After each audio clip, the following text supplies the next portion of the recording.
ការចូលរៀនទៀងទាត់នេះមិនមែនជាការដាក់កំហិតអីទេបើនិយាយទៅជាប្រយោជន៍សម្រាប់សិក្ខាកាមទេកាលណាចូលរៀនទៀងទាត់ឃើញថាសិក្ខាកាមទទួលបាននៅចំណេះដឹងមិនអញ្ចឹងបើអត់ចូលរៀនមានន័យថាអត់មានចំណេះដឹងអញ្ចឹងការចុះឈ្មោះចូលសិក្សានៅក្នុងវគ្គដើម្បីទទួលបានចំណេះដឹងអញ្ចឹងការទទួលបានចំណេះដឹងនោះណាថាចូលរៀនបានទៀងទាត់ពេលវេលាណាអញ្ចឹងពេលវេលាហ្នឹងវាសំខាន់នៅពេលដែលយើងចូលទៀងទាត់មានន័យថាអ្វីដែលខ្ញុំបង្ហាញជូនទៅដល់អ្នកទាំងអស់គ្នាតាន់មិនពិបាកខ្ញុំរំលឹកច្រើនជូនម្ដងហើយម្ដងទៀតទេមានន័យថាយើងចាប់បានពីមួយទៅមួយអញ្ចឹងតាមរយៈការចូលរៀនទៀងទាត់នេះឯងហើយការចូលរៀននេះបើសិនបើត្រឹមតែមកស្ដាប់ដូចជាមិនពិបាកដែរគ្រាន់តែស្ដាប់ហើយចោលប៉ុន្តែសិក្ខាកាមត្រូវតោងយល់ថាការចូលរៀនគឺដើម្បីទទួលបានចំណេះដឹង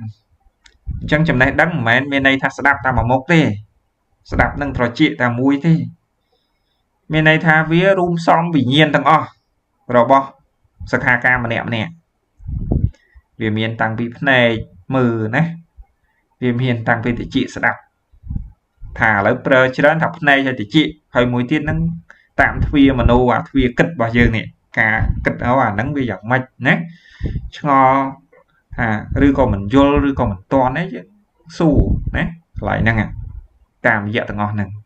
អញ្ចឹងមានភ្នែកសម្រាប់មើលតាមរយៈ slide ដែលខ្ញុំបង្ហាញជូនត្រចៀកសម្រាប់ស្ដាប់មានន័យថានៅពេលដែលម៉ោងរៀនយើងអត់ទៅខ្វាយខ្វល់រឿងអីផ្សេងទេយើងផ្ដោតទៅលើការសិក្សាដើម្បីអីក្រេបជញ្ជក់យកចំណេះដឹងហើយនឹងយើងគិតពិចារណាអញ្ចឹងសូមឲ្យមានការសរសេរបន្ថែមមានសភៅមានប៊ិចនៅជាមួយអ្វីដែលខ្ញុំមិនបានទៅអូឌីតផ្ទាល់មែន